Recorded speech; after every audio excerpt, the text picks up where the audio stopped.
राम राम राम राम राम राम राम राम राम नारायण नारायण। यातयामां गतरसम् कोटिपर्युषितं च यत् उच्छिष्टमपि चामेद्यम् भोजनं तामसप्रियम्। 10वां श्लोक। जो भोजन अधपका, रस रहित, दुर्गंधित, बासी और उच्छिष्ट है तथा जो महान अपवित्र भी है वह तामस मनुष्य को प्रिय होता है। व्याख्या।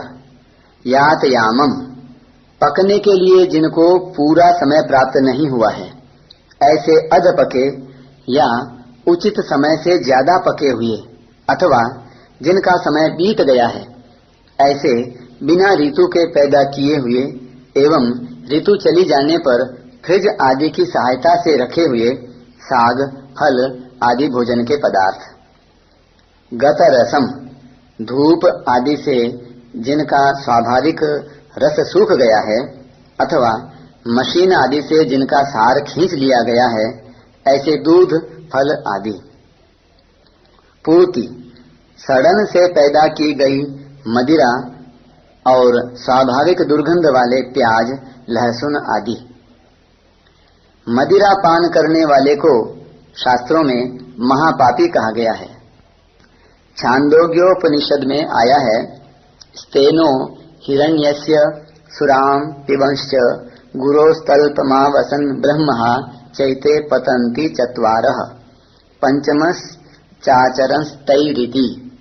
अर्थात स्वर्ण की चोरी करने वाला, मदिरा शराब पीने वाला, गुरु पत्नी गमन करने वाला, ब्राह्मण की हत्या करने वाला, ये चारों महापापी हैं और इनका संग करने वाला 5वां महापापी है। इससे सिद्ध होता है कि मदिरा पान सर्वथा निंदनीय, मांसाहार से भी अधिक निंदनीय और पतन करने वाला है। गंगा जी सबको शुद्ध करने वाली है, परंतु यदि गंगा जी में मदिरा का पात्र डाल दिया जाए तो वह शुद्ध नहीं होता। जब मदिरा का पात्र भी जिसमें मदिरा डाली जाती है इतना अशुद्ध हो जाता है, तब मदिरा पीने वाला कितना अशुद्ध हो जाता होगा, इसका कोई ठिकाना नहीं है। मदिरा के निर्माण में असंख्य जीवों की हत्या होती है। मदिरा पान से होने वाली सबसे भयंकर हानि यह है कि इससे अंतःकरण में रहने वाले धर्म के अंकुर नष्ट हो जाते हैं। तात्पर्य है कि मनुष्य के भीतर जो धार्मिक भावनाएं रहती हैं, धर्म की रुचि, संस्कार रहते हैं, उनको मदिरा पान नष्ट कर देता है। इससे मनुष्य महान पतन की तरफ चला जाता है।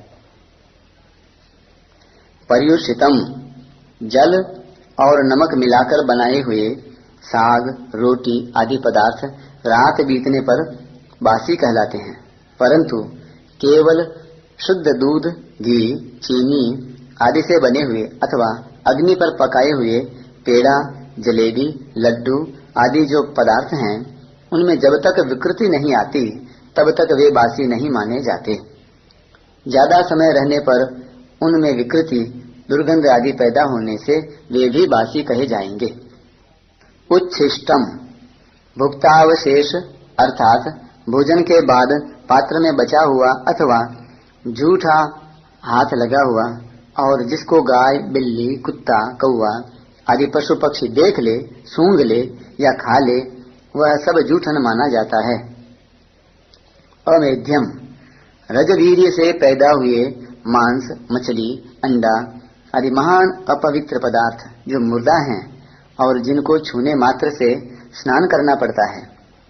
यहाँ तामस भोजन में अमेध्य शब्द का प्रयोग करके भगवान मानो इन चीजों का नाम भी लेना नहीं चाहते। अपीच, इन अव्ययों के प्रयोग से उन सब पदार्थों को ले लेना चाहिए जो शास्त्र निषिद्ध हैं। जिस वर्ण आश्रम के लिए जिन जिन पदार्थों का निषेध है, उस वर्ण आश्रम के लिए उन उन पदार्थों को निषिद्ध माना गया है। जैसे मसूर, गाजर, सलगम आदि। भोजनम तामस प्रियम। ऐसा भोजन तामस मनुष्य को प्रिय लगता है। इससे उसकी निष्ठा की पहचान हो जाती है। उपर्युक्त भोजनों में से सात्विक भोजन भी अगर राग पूर्वक खाया जाए तो वह राजस हो जाता है, और लोलुपतावश अधिक खाया जाए जिससे अजीर्ण आदि हो जाए तो वह तामस हो जाता है।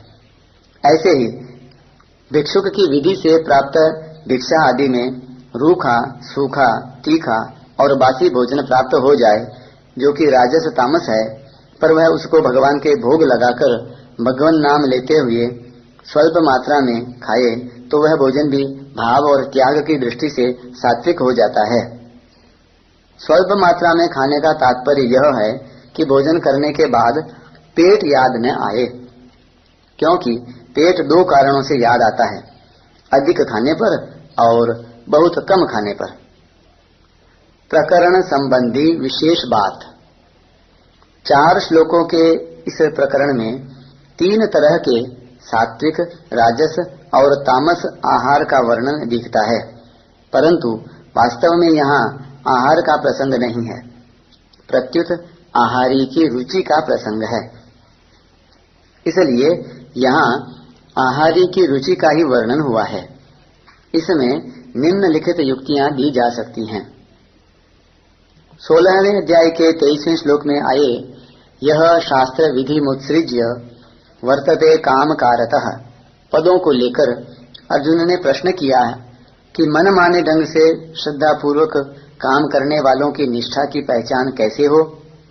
तो भगवान ने इस अध्याय के दूसरे श्लोक में श्रद्धा के 3 भेद बताकर तीसरे श्लोक में सर्वस्व पद से मनुष्य मात्र की अंतःकरण के अनुरूप श्रद्धा बताई, और चौथे श्लोक में पूज्य के अनुसार पूजक की निष्ठा की पहचान बताई। 7वें श्लोक में उसी सर्वस्व पद का प्रयोग करके भगवान यह बताते हैं कि मनुष्य मात्र को अपनी अपनी रुचि के अनुसार 3 तरह का भोजन प्रिय होता है। आहारस्त्वपि सर्वस्य त्रिविधो भवति प्रियः। उस प्रियता से ही मनुष्य की निष्ठा की यानी स्थिति की पहचान हो जाएगी। प्रियः शब्द केवल 7वें श्लोक में ही नहीं आया है, प्रत्युत 8वें श्लोक में सात्विक प्रियः, 9वें श्लोक में राजसस्येष्टः और 10वें श्लोक में तामस प्रियम में भी प्रिय और इष्ट शब्द आए हैं जो रुचि के वाचक हैं। यदि यहाँ आहार का ही वर्णन होता तो भगवान प्रिय और इष्ट शब्दों का प्रयोग न करके ये सात्विक आहार हैं, ये राजस आहार हैं, ये तामस आहार हैं, ऐसे पदों का प्रयोग करते।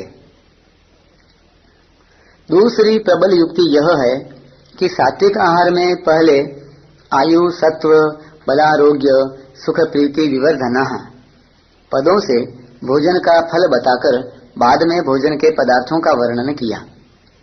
कारण कि सात्विक मनुष्य भोजन करने आदि किसी भी कार्य में विचार पूर्वक प्रवृत्त होता है, तो उसकी दृष्टि सबसे पहले उसके परिणाम पर जाती है। रागी होने से राजस मनुष्य की दृष्टि सबसे पहले भोजन पर ही जाती है। इसलिए राजस आहार के वर्णन में पहले भोजन के पदार्थों का वर्णन करके बाद में दुख शोकामय प्रदाह पद से उसका फल बताया है। तात्पर्य यह है कि राजस मनुष्य अगर आरंभ में ही भोजन के परिणाम पर विचार करेगा तो फिर उसे राजस भोजन करने में हिचकिचाहट होगी, क्योंकि परिणाम में मुझे दुख, शोक और रोग हो जाएं, ऐसा कोई मनुष्य नहीं चाहता। परंतु राग होने के कारण राजस पुरुष परिणाम पर विचार करता ही नहीं। सात्विक भोजन का फल पहले और राजस भोजन का फल पीछे बताया गया, परंतु तामस भोजन का फल बताया ही नहीं गया। कारण कि मूढ़ता होने के कारण तामस मनुष्य भोजन और उसके परिणाम पर विचार करता ही नहीं। भोजन न्याय युक्त है या नहीं, उसमें हमारा अधिकार है या नहीं, शास्त्रों की आज्ञा है या नहीं, और परिणाम में हमारे मन बुद्धि के बल को बढ़ाने में हेतु है या नहीं, इन बातों का कुछ भी विचार न करके तामस मनुष्य पशु की तरह खाने में प्रवृत्त होते हैं। तात्पर्य है कि सात्विक भोजन करने वाला तो दैवी संपत्ति वाला होता है और राजस तथा तामस भोजन करने वाला आसुरी संपत्ति वाला होता है। यदि भगवान को यहाँ आहार का ही वर्णन करना होता तो वे आहार की विधि का और उसके लिए कर्मों की शुद्धि अशुद्धि का वर्णन करते।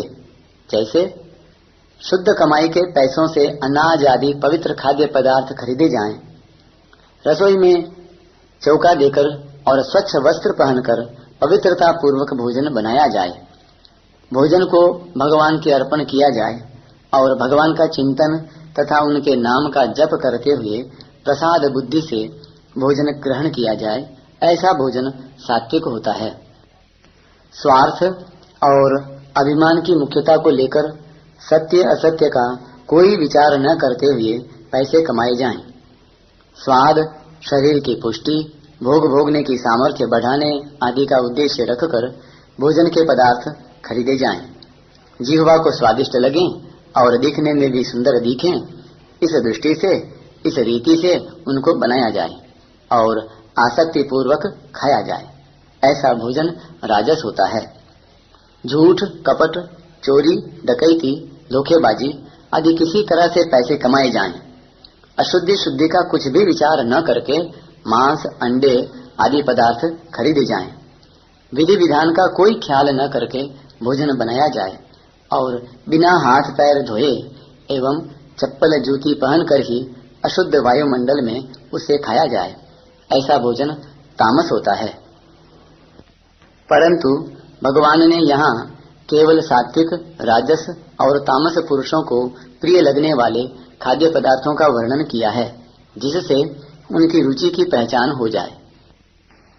इसके सिवाय गीता में जहाँ जहाँ आहार की बात आई है, वहाँ वहाँ आहारी का ही वर्णन हुआ है। जैसे चौथे अध्याय के 30वें श्लोक में नियताहारः